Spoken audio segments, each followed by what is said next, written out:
ابن ماجہ کی روایت ہے، نبی کریم صلی اللہ علیہ وسلم نے فرمایا اس شخص کے لیے خوشخبری ہے جس کے نامہ اعمال میں کثرت سے استغفار پایا گیا۔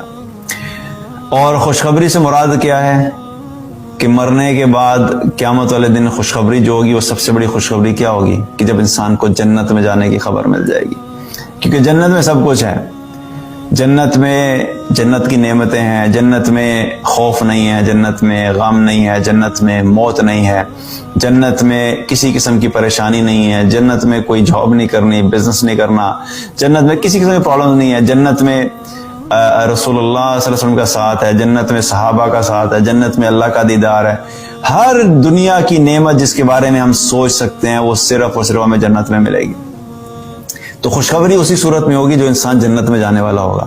کثرت سے استغفار کرنا یہ بھی جو ہے وہ جنت میں جانے کا سبب ہے۔ اور استغفار کے مختلف الفاظ ہیں، سب سے جو مختصر ہے وہ کیا ہے؟ استغفر اللہ۔ اس کو آپ کثرت سے پڑھ سکتے ہیں، اور اس کے علاوہ جو ہے وہ استغفر اللہ الذی لا الہ الا هو الحی القیوم واتوب الیہ، یہ بھی ایک استغفار ہے۔ اور اس کے علاوہ پھر سید الاستغفار ہے، وہ ایک لمبا، وہ آپ سرچ کر سکتے ہیں۔